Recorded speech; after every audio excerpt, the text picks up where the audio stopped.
Après Caen, le Mont-Saint-Michel et le Neubourg, c'est la ville d'Évreux dans l'Eure qui a été immobilisée ce mardi matin. Venus de tout le département, ils étaient plus d'une centaine d'agriculteurs à s'être donné rendez-vous à 7 h pour bloquer les principaux accès à la ville d'Évreux. L'élément déclencheur de la manifestation, le prix payé aux producteurs qui est inférieur au coût de production. Une situation économique difficile devenue intenable pour les agriculteurs. Au jour d'aujourd'hui, si je prends mes comptes, je n'ai pas plus remboursé tous mes emprunts.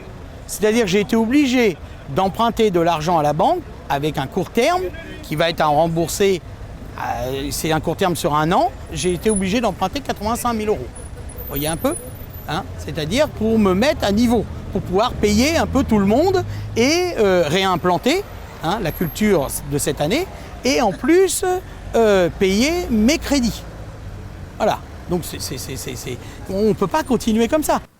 Pour résoudre les problèmes financiers des exploitations, la première demande des agriculteurs, c'est évidemment des prix. C'est-à-dire que les agriculteurs soient payés réellement par rapport à leur coût de production et qu'ils ne vendent pas à perte. Il n'y a personne qui peut vivre en travaillant en vendant des produits à perte. Et donc en fait l'objectif c'est vraiment que les agriculteurs retrouvent une perspective, des revenus pour pouvoir moderniser leurs exploitations. Et puis peut-être un petit peu faire un petit stop aussi sur tout ce qui est mise aux normes parce que beaucoup sont passés déjà aux normes et on leur dit actuellement qu'il va falloir qu'ils recommencent. Et ça quelque part financièrement ils vont avoir du mal à le supporter et ils ne le supportent même pas, quoi. Par exemple en lait, actuellement il est payé autour des 0,29, 0,30 aux producteurs. Et il serait autour des 0,35, 0,36. Les agriculteurs commenceraient à retrouver un petit peu de marge, quoi. Et ça, par exemple, c'est un exemple concret.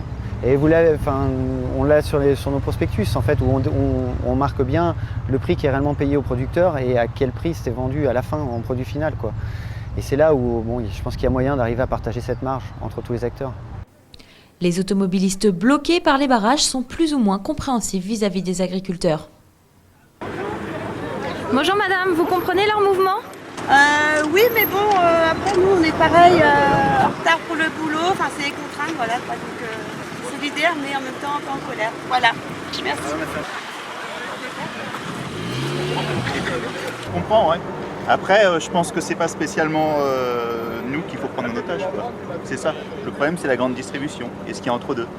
Et malheureusement, j'espère que c'est pas nous encore qui allons payer la note à la fin au bout de la chaîne, quoi. Ceux qui sont impactés, c'est eux, puis c'est nous à la fin.